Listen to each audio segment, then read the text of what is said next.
በዩናይትድ አረብ ኤሚሬትስ አዘጋጅነት በ2008 የተጀመረውና በየዓመቱ አዳዲስ ሐሳብ ያላቸውን በዓለም ዙሪያ ያሉ ስራ ፈጣሪዎችን አወዳድሮ የሚሸልመው ዛይድ ሰስቴናቢሊቲ ፕራይዝ 2026 ምዝገባው ሊጠናቀቅ ቀናት ቀርተውታል። የዚህ ውድድር ምዝገባ ከመጠናቀቁ በፊት በጤናው ዘርፍ፣ በምግብ ወይም በግብርና ምርታማነት፣ ከኃይል አቅርቦት ጋር በተያያዘ የማህበረሰቡን ችግር የሚፈቱ የፈጠራ ስራዎች ካሏችሁ፣ ከንጹህ መጠጥ ውሃ አቅርቦት ጋር በተያያዘ የማህበረሰቡን ችግር የሚፈቱ ሐሳቦች ካሏችሁ፣ ከአየር ንብረት ጋር በተያያዘ በእነዚህና በሌሎች ተያያዥ መስኮች ዙሪያ የፈጠራ ሐሳብ የፈጠራ ስራ ካላችሁ ለዚህ ፕሮግራም እንድትመዘገቡ ጥሪ ቀርቦላችኋል። ለዚህ ፕሮግራም አሸናፊዎች $1 ሚሊዮን በሽልማት መልክ መዘጋጀቱን አዘጋጆቹ አስታውቀዋል። ለዚህ ፕሮግራም ለመወዳደር እዚህ ድረገጽ ላይ እንገባለን። zaidsustainabilityprize.com የሚባለው ድረገጽ ላይ እንገባለን። እዚህ ድረገጽ ላይ ከገባን በኋላ እንደምትመለከቱት ይሄንን ፔጅ ነው የሚያሳየን። ትንሽ ወደታች ወረድ ስንል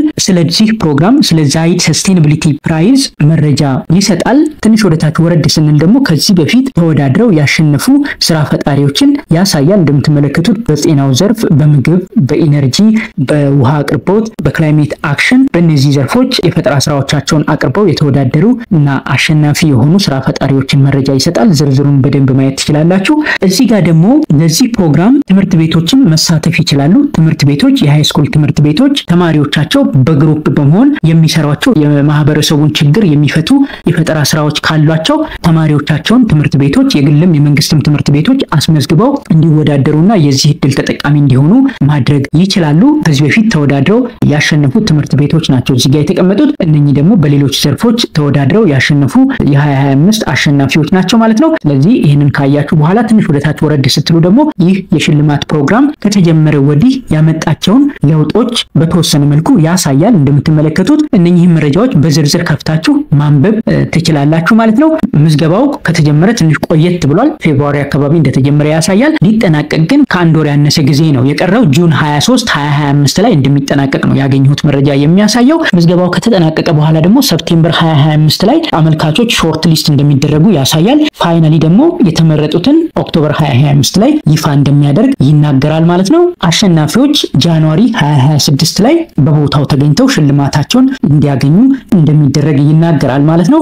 ስለዚህ ለዚህ ፕሮግራም ለመመዝገብ ካሰብን እዚህ zaidsustainabilityprize.com ላይ ከገባን በኋላ እዚች ጋር አፕላይ የምትላለች ወይም ደግሞ እዚች ጋር አፕላይ የምትላለች አንዱን ፕረስ አድርገን እንከፍተዋለን ማለት ነው።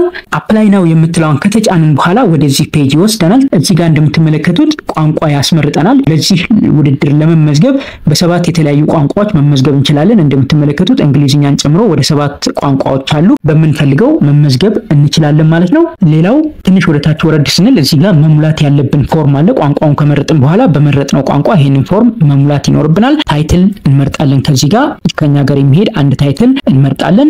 ስም እናስገባለን። ፈርስት ኔም፣ ላስት ኔም እናስገባለን። ኢሜል አድራሻ እናስገባለን። እነኚህ በቀይ ያሉት በሙሉ ማንዳቶሪ ፊልዶች ናቸው። የግድ መሞላት ይኖርባቸዋል።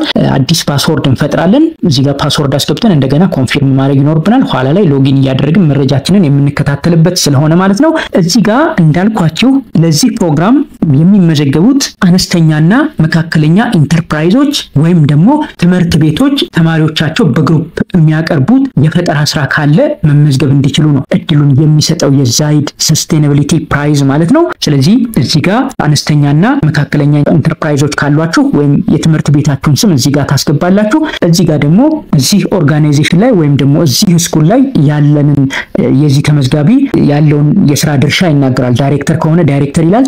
የድርጅቱ ደግሞ ኃላፊ ከሆነ ኃላፊ መሆኑን ወይም ደግሞ ያለውን የስራ ድርሻ እዛ ድርጅት ውስጥ ወይም እዛ ትምህርት ቤት ውስጥ ያለውን የስራ ድርሻ ይናገራል ማለት ነው። እሱን እዛ ጋር እናስቀምጣለን። ከዛ በኋላ በምን ካቴጎሪ ነው የምንወዳደረው? መጀመሪያ ላይ እንደጠቀስኩላችሁ ይህ ዛይድ ሰስቴናቢሊቲ ፕራይዝ በእነኚህ መስኮች ዙሪያ ነው ስራ ፈጣሪዎችን አወዳድሮ አሸናፊ የሆኑትን የሚሸልመው ማለት ነው። ሃይ ስኩሎች ደግሞ ተማሪዎቻቸው በጋራ የሚሰሯቸው የፈጠራ ስራዎች ካሉ ኢንዲቪጁዋል አይደለም፣ በተናጠል ሳይሆን በጋራ የሚሰሯቸው የፈጠራ ስራዎች ካሉ ትምህርት ቤታቸው እዚህ ጋር መረጃውን ይሞላና ያስመዘግባቸዋል ማለት ነው። ከዛ በዛ መልኩ ነው ምዝገባው የሚያካሂዱት። ስለዚህ አድራሻ ደግሞ እንሞላለን። አድራሻ እዚህ ጋር አድሬስ የምትላለች አድራሻውን እንሞላለን። ሲቲውን፣ ሪጅኑንና ዞኑን ወይም ፖስት አድሬሱን እንሞላለን። ሁለቱ ማንዳቶሪ ስላልሆኑ ማለፍ እንችላለን። ሲቲውን ግን መሙላት የግድ ነው። ካንትሪ ያው እንሞላለን። አንዱን ካንትሪ እንሞላለን። ኢትዮጵያ ውስጥ ካለን ኢትዮጵያ፣ ካልሆነም ያለ ያለንበትን ቦታ መሙላት ይጠበቅብናል ማለት ነው። አንዱን እንመርጣለን። ሌላ እዚህ ጋር ዌብሳይት ካለ ይላል ድርጅታችሁ ወይም ትምህርት ቤታችሁ ዌብሳይት ካለው ያንን እናስገባለን ማለት ነው። ስልክ ቁጥር ይጠይቃል። ሁለቱንም ተመሳሳይ ማስገባት እንችላለን። ስናስገባ ግን +251ን አስቀድመን ወይም ደግሞ ያለንበትን ሀገር ኮድ አስቀድመን ነው ስልክ ቁጥር መሙላት ያለብን ማለት ነው። ፎርሙን እንዲህ ሞልታችሁ ከጨረሳችሁ በኋላ ሰብሚት ነው የምትሉት ማለት ነው። ሰብሚት እንዳላችሁት ወዲያውኑ ኢሜይል ይደርሳችኋል። ኢሜይል ከደረሳችሁ በኋላ ሰፕቴምበር ላይ ሾርት ሊስት ይደረጋል ተብሏል። ኦክቶበር ላይ ደግሞ ፋይናሊ የተመረጡት ሰዎች አናውንስ ይደረጋሉ። ጃንዋሪ 2026 ላይ በቦታው በመገኘት ሽልማታቸውን ያገኛሉ ማለት ነው። ስለዚህ ፎርሙን በዚህ መልኩ ሞልተን ማመልከት እንችላለን። እዛው ዋናው ገጽ ላይ ስለምዝገባውም ይሁን አጠቃላይ ስለ ዛይድ ሰስቴናቢሊቲ ፕራይስ ያሏችሁን ጥያቄ በሙሉ በሚመልስ መልኩ የተዘጋጀ ፍሪኩዌንትሊ አስክድ ኩዌስችንስ አለ FAQ። ዋናው ገጽ ላይ ሄዳችሁ ወደ ታች ስክሮል በማድረግ ሙሉ ፍሪኩዌንትሊ አስክድ ኩዌስችኑን እዛው ላይ ማንበብ ትችላላችሁ ማለት ነው። በአልፋቤቲካል ኦርደር የተዘጋጀ ነው።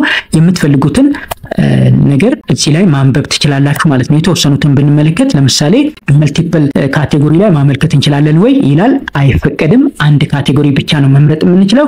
ከዚህ በተጨማሪ ሌሎችንም ብንመለከት ለምሳሌ ዴድላይኑን ኤክስቴንድ ማድረግ እንችላለን ወይ? አይቻልም። ሌሎች አማራጮች አሉ ወይ ለምዝገባ? ኖ ይላል። ለዚህ ፕሮግራም ዛይድ ሰስቴናቢሊቲ ፕራይስ ለመመዝገብ ያለው አንድ አማራጭ ብቻ እንደሆነ ይናገራል። ያም እዚሁ URL ላይ ገብተን እንደምንመዘገብ ይናገራል። አፕሊኬሽኑን ሞልተን ከላክን በኋላ ዴድላይኑ ሳይደርስ ሞዲፋይ ማድረግ እንችላለን ወይ? አዎ ይላል። አፕሊኬሽኑ ዴድላይኑ ካልደረሰ በዚህ ኢሜይል ልከን ሞዲፋይ የምናደርገው ነገር ስላለ ይፈቀድልን የሚል ጥያቄ አቅርበን በ48 ሰዓት ውስጥ ምላሽ ልናገኝ እንደምንችል ይናገራል። ዴድላይኑ ካላለፈ ነው። ዴድላይኑ ካለፈ ማስተካከል አንችልም ማለት ነው። ሌላኛው ምናልባት ለዚህ ፕሮግራም ከተመረጥንና ሽልማት ቦታው ላይ የምንሄድ ከሆነ ወጫችን እንዴት ነው የሚለውን እዚህ ጋር ያስቀምጣል። አሸናፊ ከሆነንና ከተመረጥን ለዚህ ፕሮግራም በቦታው ተገኝተን የሽልማት ፕሮግራሙን እንድንከታተል ሙሉ ወጪያችን ይሸፈነልናል ማለት ነው። የበረራም የአኮሞዴሽንና ሌሎችም ወጪዎቻችን ተሸፍነው ፕሮግራሙ ላይ ቦታው ላይ ሄደን ሽልማታችንን ካዘጋጆቹ መውሰድ እንድንችል ሙሉ ወጪያችን ተሸፍኖ እንድንሄድ ይደረጋል ማለት ነው። ስለዚህ ይሄ ምንም ሊያሳስባችሁ አይገባም ማለት ነው። ይህን መረጃ ላልሰሙት በማሰማት ተጠቃሚ እንዲሆኑ እንድታረጉ እንላለን። በተለይ ትምህርት ቤቶች፣ የግል ትምህርት ቤቶችም ይሁን የመንግስት ትምህርት ቤቶች የሃይስኩል ተማሪዎቻችሁ በግሩፕ የሚሰሯቸው የፈጠራ ስራዎች ካሉ እንድታስመዘግቧቸውና የዚህ እድል ተጠቃሚ እንዲሆኑ እንላለን። ይህ መረጃ ይጠቅማችኋል ብዬ አስባለሁ። እንደወደዳችሁትም ተስፋ አድርጋለሁ። ቻናላችንን ላይክ እና ሰብስክራይብ በማድረግ እንደዚህ አይነት ጠቃሚ መረጃዎችን ታገኛላችሁ። አመሰግናለሁ።